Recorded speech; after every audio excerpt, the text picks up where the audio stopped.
History is incredibly important to the BBC. It stands right at the heart of what we mean by high value, high interest, factual television that we hope will inspire, inform and entertain the widest possible audience. History works brilliantly as an art subject, as documentary, as drama. Television and history are natural soulmates.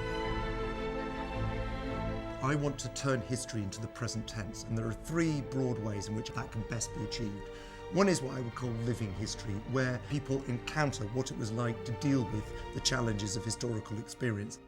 During the Edwardian period, you started getting sort of increased mechanisation in mining. So, for example, this is a compressed air rock drill. This is the most nervous I've been for anything we've ever done. Air coming in. A huge amount of our history takes place behind closed doors, and what Amanda Vickery series will do will peel back the layers of 200 years of taste, relationships, privacy, sex and wallpaper. I'm leaving Blade Runner behind here and moving in to the late 18th century. The nobility of Britain felt that they were leading the greatest empire since Rome, and that they would take the best of its civilization and put it on their walls.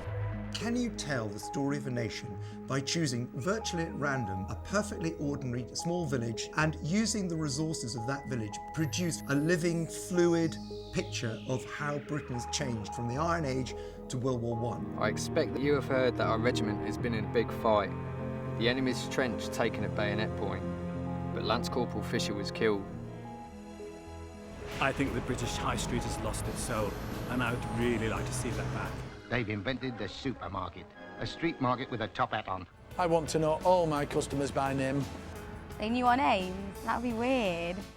Who Do You Think You Are is nothing short of a television revelation. What started off as simply a programme about genealogy became the living history of Britain. This is like jumping out of an aeroplane and not quite knowing if your parachute works. All these physicians pronounced that he had been poisoned. Wow. Just as important as feeling the warp and weft of history as experience is history that demands significance and interpretation. Nothing achieves that goal better than what I would call authored history. And there is something compelling and elemental about one person who has spent a lifetime exploring and mastering a subject, looking straight down the lens and telling you about it. So we've seen the living rooms of noble people. They are luxurious palaces of the aristocracy. It's this rank here that I'm interested in, the citizens. Over the course of the 17th century, they're going to get the leisure time and the money to start to want to recreate the living rooms of the aristocracy. Here it is, the cutting-edge early 19th century management tool. It was white for excellent, yellow for good, blue for indifferent, and black for bad. Owen's methods of discipline and trying to increase efficiency, compared to other mill owners of the time, where you might just get a whack, are positively humane.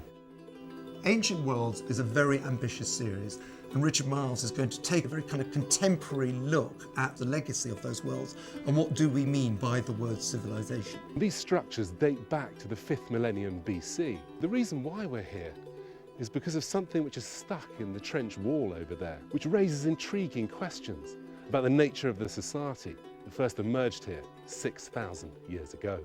We have a wonderful project coming up being presented by Mary Beard, who is the world's authority on Pompeii. She's telling the story of what life was really like in that town until 1 minute before the eruption. You might have lived a drabbish life out there, but here the baths were the people's palace. There is, however, a nasty surprise in store. We can see ever so clearly where the water comes into this pool.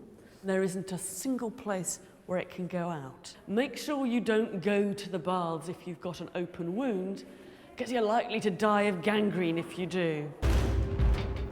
I'm always fascinated by the building blocks of British history, and there's no building block bigger than the Normans, who in 200 years became the greatest builders of nation states since the Romans. The English occupied this ridge, standing shoulder to shoulder, many armed with huge axes. To protect themselves, they overlapped their shields. Confronting them was something startlingly new in English warfare. The Normans were drawn up in 3 lines. First the archers, then the infantry, then the mounted knights. If there's one thing history gives us more than anything, it's scale. And scale is right at the heart of what television does well. We're at a moment when the tools of drama, also the tools of graphic reconstruction of past events have reached sufficient maturity to allow us to revisit an awful lot of subjects. We've only actually ever grappled with 0.001% of the material remains of what ancient Egypt was. And we have an extraordinary project which we're doing in collaboration with NASA, using satellite ground-penetrating technology to create a footprint for the other 99.999% of ancient Egypt that we can only hitherto guess at. It's almost like someone's turned the light on ancient Egypt and suddenly we can see so much more. We will certainly transform our understanding of Egyptology. This will allow us to completely rewrite ancient Egyptian history. We simply don't have a good idea of how the average, everyday ancient Egyptian lived. Operation Mincemeat couldn't be a better example of where fact absolutely outstrips fiction. When the Second World War was at its height, 2 British intelligence officers came up with a plan that was inspired and slightly bonkers. It depended on a secret agent who was different in one crucial respect from any before him. He was already dead. Find a dead body, plant it with false papers, drop it in the sea, and allow it to wash ashore somewhere the Germans would find it. The secret to history commissioning is that you don't always commission what you love yourself. However, every now and again, you can. And in one particular project, I've done exactly that. It's a BBC Two drama called First Light, which is the story of a man called Jeff Wellham, who was a Battle of Britain Spitfire pilot who at the age of 19 was thrown up into the skies, lived to tell the tale by the skin of his teeth. Chris! Come on! Who the bloody hell are you?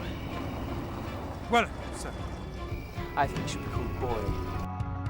I never forget that nobody has to watch a history documentary. We have to draw our audiences. We have to bring them to the subject.